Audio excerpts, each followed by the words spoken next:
முதலில் திருமிகு காயத்ரி, உங்களிடம் இருந்து தொடங்கலாம்னு நினைக்கிறேன். பல்கலைக்கழக வளாகத்திற்குள்ள நடந்த இந்த சம்பவம், இது ஒரு சமூக பிரச்சனையாக பார்க்கணுமா இல்ல ஒரு தனிப்பட்ட ஒரு குற்றம் அப்படின்னு கடக்கணும்? இல்ல, இதே மாதிரி ஒன்னே ஒண்ணு இந்த 3 வருஷத்துலயோ 4 வருஷத்துலயோ நடந்திருந்தது அப்படின்னு சொன்னா இது சரி, ஒரு அன்எக்ஸ்பெக்டடா ஒரு விஷயம் நடக்குது, இது ஒரு ஆக்சிடென்ட் அந்த மாதிரி எல்லாம் நம்ம சொல்ல முடியும். பட் தொடர்ந்து ஒரு சம்பவங்கள் இது மாதிரி நடந்துகிட்டு இருக்கு. பெண்களுக்கு உள்ள இந்த சம்பவங்கள் ஒரு 15 நாளைக்கு முன்னாடி பார்த்தோம். ஒரு இதே போல ஒரு கல்லூரி மாணவி மனநலம் பாதிக்கப்பட்டவருக்கு ஒரு கேங் ரேப் மாதிரி நடந்ததை பாக்குறோம். சோ அப்படியெல்லாம் இருக்கும் பொழுது இதை ஒரு தனிப்பட்ட விஷயமாக பார்க்க முடியாது.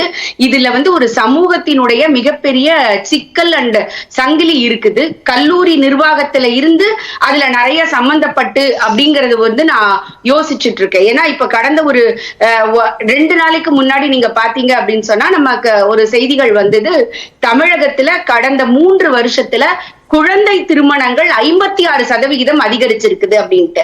அப்போ பேரண்ட்ஸுக்கு என்ன நினைக்கிறோம், எந்த மாதிரியான ஒரு சூழல் வந்திருக்குது அப்படின்னா, ஒரு பெண் பிள்ளைகளுக்கு பாதுகாப்பு இல்லாத ஒரு சூழல் அப்படிங்கிறது இன்னைக்கு ஓவராலா எமர்ஜ் ஆயிருக்கா அப்படிங்கறதையும் பார்க்கணும். அதனாலதான் சொல்றேன், இதை ஒரு தனிப்பட்ட ஒரு சம்பவமா நம்ம பார்க்க முடியாது. ஆனால் ரொம்ப வேதனைக்குரிய விஷயம் என்ன அப்படின்னு சொன்னா, ஒரு பல்கலைக்கழக வளாகம் அப்படிங்கிறது ரொம்ப சேஃபா இருக்கும் அப்படிங்கறத நம்பிதான். அது ஒரு கல்லூரியோ பல்கலைக்கழகமோ எதாக இருந்தாலும் ஒரு கல்வி நிறுவனத்துக்கு பிள்ளைகளை அனுப்புறோம் அப்படின்னு சொன்னா அங்க கண்டிப்பா ஒரு சேஃப்டி இருக்கும் அப்படின்னு ஒரு நம்பிக்கை இருக்கும். அப்ப அந்த நம்பிக்கைகள் எல்லாம் தகர்ந்து போனதுதான் ரொம்ப அதிர்ச்சியாக இருக்குது. ஏன்னா அந்த பிள்ளைகள் ஒரு சில பிள்ளைகள்கிட்ட பேசி இருக்கிறாங்க. அவங்க சொல்லி இருக்கிறாங்க, ஒரு சைடு தான் செக்யூரிட்டி இருக்கு, இன்னொரு சைடு பாத்தீங்க அப்படின்னா காமன் பப்ளிக் இங்க யூஸ் பண்றது நிறைய இருக்குது, அங்க வர வழியில உள்ள லைட் எல்லாமே நிறைய ஆஃப் ஆகி இருக்குது அப்படின்லாம் அவங்க சொல்றாங்க. அப்போ இந்த இடத்துல நிர்வாகமும் ஒரு மிகப்பெரிய பிரச்சனை இருக்குது. இது இந்த பல்கலைக்கழகத்துல இன்னைக்கு நமக்கு தெரிஞ்சிருக்கிறதுனால உள்ளது.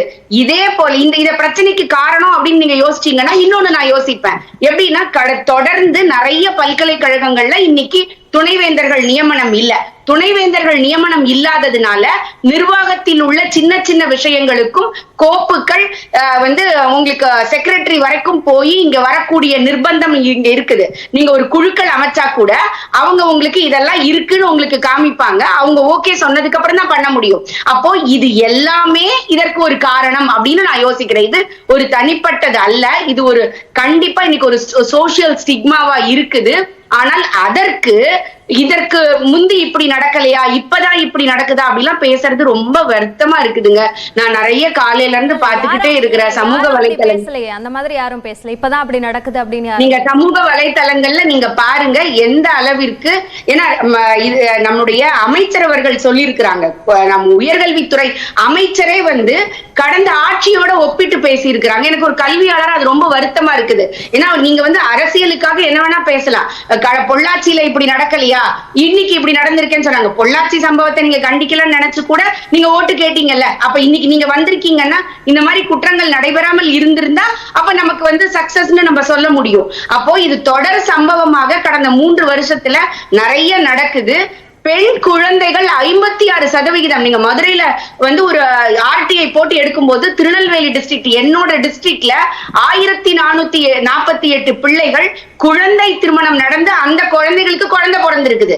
அப்போ இது எல்லாம் எதை காட்டுது அப்படின்னா, ஓவராலா இங்க பெண்களுக்கு ஒரு பாதுகாப்பு இல்லாத ஒரு சூழ்நிலை இருக்கிறத பெற்றோர்கள் உணர்வதனால்தான் கல்வியில இருந்து அவர்களை வெளியில எடுத்து பெண்கள் பூ பெய்தவுடன் அவர்களை திருமணம் செய்து கொடுக்க வேண்டும் அப்படிங்கிற ஒரு எண்ணத்தை இன்னைக்கு கொண்டு நிறுத்தி இருக்கு.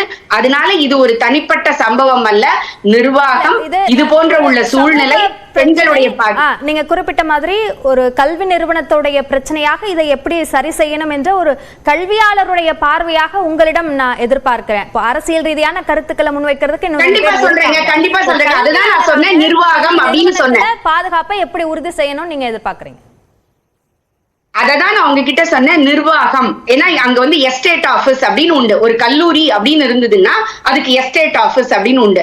அந்த எஸ்டேட் ஆபீஸோட வேலை என்ன அப்படின்னா, காலையில நேரத்துல அங்க இருக்க கார்டன்ல இருந்து, அங்க இருக்கக்கூடிய கல்லூரியில இருக்கக்கூடிய கிளாஸ் ரூம்ஸ்ல இருந்து எல்லாம் நீட் பண்ணிருக்காங்களா, டாய்லெட்ஸ் எல்லாம் நீட் பண்ணிருக்காங்களா, எல்லாமே கரெக்டா இருக்கான்னு செக் பண்றது. ஈவினிங் நேரத்துல கண்டினியூஸா உங்களுக்கு ரவுண்ட்ஸ் இருந்துகிட்டே இருக்கும். லைட்ஸ் எல்லாம் கரெக்டா எரியுதா, ஏதாவது ஒரு கிளாஸ் ரூம்ல எங்கேயாவது லைட் எரியுதா. ஏன்னா நமக்கு வந்து தெரியும் ஈவினிங் எல்லாருக்கும் ஸ்பெஷல் கிளாஸ் இருக்காது.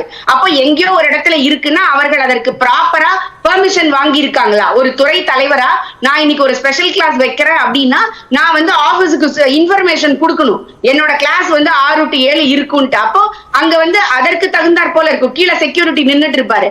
6:30 மணிக்கு 7 மணிக்கு வகுப்பு முடிஞ்சு பிள்ளை கீழே வந்தது அப்படின்னு சொன்னா கரெக்டா போறாங்களா அப்படின்னு சொல்லி பாப்பாங்க. அதே மாதிரி இங்க அங்க இருக்கக்கூடிய ஒரு கார்டனா இருந்தால் ப்ராப்பரா மெயின்டைன் பண்ணிருக்காங்களான்னு பாப்பாங்க. இந்த மாதிரி விஷயங்கள் எல்லாமே நிர்வாக ரீதியாக நாம ஒரு கல்லூரி வளாகத்திற்குள்ளார செய்ய வேண்டிய ஒரு விஷயம். அததான் அந்த பிள்ளைகளும் சொல்லி இருக்கிறாங்க.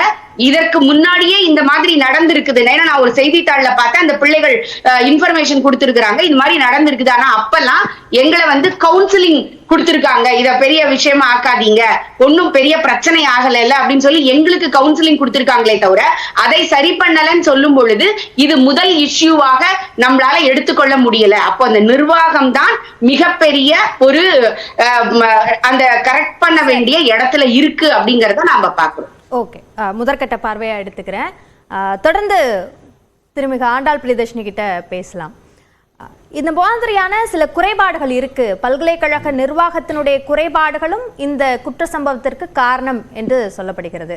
அதை அரசு உறுதி செய்யலையா? இதுக்கு முன்னாடி இந்த நிகழ்வில், இந்த சம்பவத்தில் பாதிக்கப்பட்ட அந்த பெண்ணுக்கான நமது வருத்தங்களை தெரிவித்துக் கொள்கிறோம். ஆனால் ஒரு விஷயத்தை பாராட்டியாக வேண்டிய சூழலும் இருக்கிறோம். என்னன்னா, சமூகம் என்ன சொல்லும் அந்த பெண்ணை பற்றி அப்படிங்கிற ஒரு அச்சம் எதுவும் இல்லாமல் தன்னுடைய பெற்றோர்களோடு போய் அந்த பெண் காவல்துறையில் புகார் கொடுத்திருக்கிறார். அதற்கு 5 மணி நேரத்திற்குள்ளாக நம்முடைய தமிழக அரசு மிக விரைவில் நடவடிக்கை எடுத்திருக்கிறது என்பதை நாம் பதிவு செய்தாக வேண்டும். அதனால் இதை அப்படி கடந்துட்டு போயிட முடியாது. இன்னமும் பதில் கிடைக்காத பல பிரச்சனைகள், பல அரச பயங்கரவாதங்களும் நம்மள்கிட்ட பட்டியல் இருக்கு. அதெல்லாம் நான் அப்புறம் சொல்றேன். அது மாதிரி சகோதரி பேசும்போது குழந்தை திருமணங்கள் அதிகரித்திருக்கிறது, அதனால் வாழ்கின்ற சூழலை பற்றி கேள்வி இருக்கிறது அப்படிங்கிறாங்க. ஆனால் இந்த குழந்தை திருமணங்கள் சிதம்பரம் கோயிலில் நடக்குதுன்னு நம்முடைய தமிழ்நாடு அரசு, தமிழக மக்கள் எல்லோரும் உரத்த குரலில் பேசிய போது இவர்கள் பிஜேபியின் சார்பில் நியமிக்கப்பட்டிருக்கின்ற ஆளுநர் தான் திரும்ப சொன்னாரு அங்க குழந்தை திருமணம் எதுவுமே நடக்கல அப்படின்ட்டு. எனவே இந்த மாதிரியான பொய் புரட்டு பிரச்சாரங்களுக்கு அவரிடமிருந்து என்ன பதில்னு அது ஒண்ணு கேட்கணும். அதே மாதிரி வேந்தர் என்கின்ற பொறுப்பு வகிக்கின்ற ஆளுநர் அண்ணா பல்கலைக்கழகத்திலிருந்து பக்கத்துல இருக்கார். அதனாலதான் நம்முடைய திராவிட முன்னேற்ற கழக அரசு திரும்ப சொல்லுகிறது, பல்கலைக்கழகங்களுக்கு வேந்தராக அந்தந்த மாநிலத்தின் முதல்வர்கள் தான் இருக்க வேண்டும், எங்கே இருந்தோ வந்து நியமிக்கப்படுகின்ற ஆளுநர்கள் இருக்கக்கூடாது என்று சொல்வதற்கு காரணம் அதுதான். நம்ம ஊர் பிரச்சனை, நம்ம மக்களோட பிரச்சனை என்னங்கிறது நமக்கு நல்லா தெரியுமே தவிர எங்கே இருந்தோ வந்து அப்படியே வாடகை வீட்டில் இருக்க மாதிரி இருந்துட்டு போகின்ற ஒரு ஆளுநருக்கு இதெல்லாம் புரியாது.